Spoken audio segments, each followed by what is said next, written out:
This video depicts a piece of custom-made terrain designed by Terranscapes. If you would like terrain designed for you, for your miniature wargaming, you should visit Terranscapes.com. This piece shows a canyon on a modular board set. The canyon has been split into two boards as opposed to normally placing two halves of the hill on one board and having the canyon run down the middle. The reason this was chosen is that this customer wanted a smooth gradient slope on the hill, primarily for use with Warmachine models.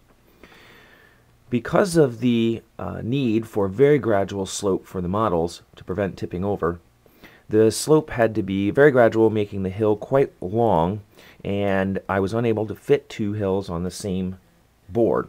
Therefore, I designed these to be placed close to each other so that the boards could be placed butt up against each other and provide a nice canyon to move models through. And this also has the added benefit of providing some flexibility in layout, as these boards don't need to be placed up against each other, so that you could have a standalone hill with a canyon face placed anywhere on the board that you like.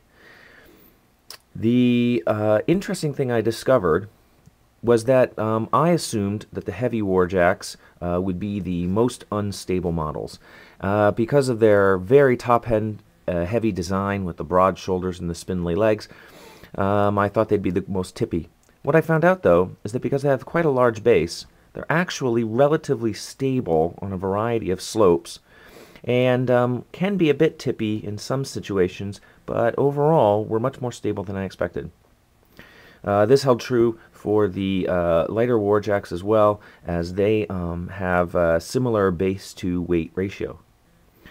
Going through the models that I have for Warmachine, I discovered that this model, which you can see, let's see if I can bring that up a little bit closer, the Signar Wardcaster has a rather backwards leaning pose and is slightly off-center on the base.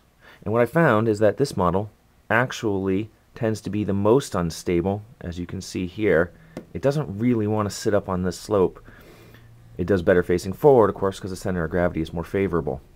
So what I decided to do is, rather than try to slope all of the hills into an incredibly flat level to make this model stable at all angles, which has the disadvantage, I felt, of lowering the overall height. I can't make this much more gradual and still provide the full 1 inch to 1.5 inch height for the hill, which to me seems important for throwing warjacks against it, blocking movement, making a realistic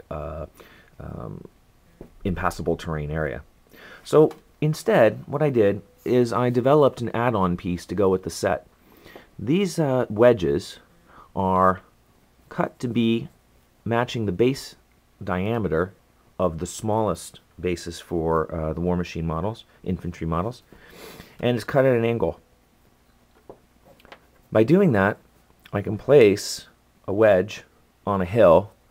In fact, I can even place multiple wedges if I desire to raise up one side as high as I want, and then I can place my machine or Warcaster or whatever model I'm interested in using on the hill in any direction facing, and it's relatively stable. When I chose this option, I wondered if I needed to make additional ones for larger Warmachine bases, and what I found out is that really, actually, those are just fine. You can use those to prop up the ends of any of the Warmachine models, and they will provide stability on any of the slope spots that you might encounter.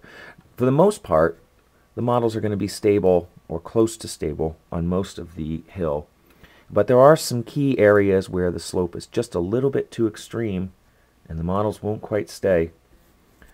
You can place 1, 2, 3 wedges, up to you, 4, 5, really doesn't matter. Stack them up until you get a slope that is stable, and then you can place your model on it.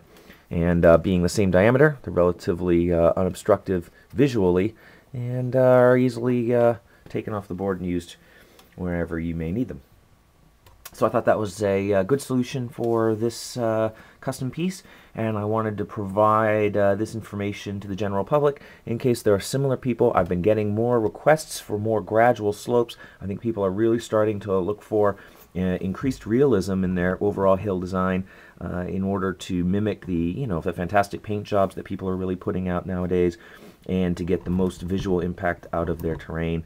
And so I thought this would be a nice way to provide this sort of sloped hill for relatively unstable models. Of course, this kind of wedge type system could be developed for any models, regimental bases, for 40K, or I'm sorry, for Warhammer Fantasy.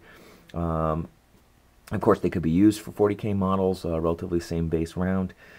Could be cut to any size needed. So something to consider for gradual sloped hills, and particularly metal minis.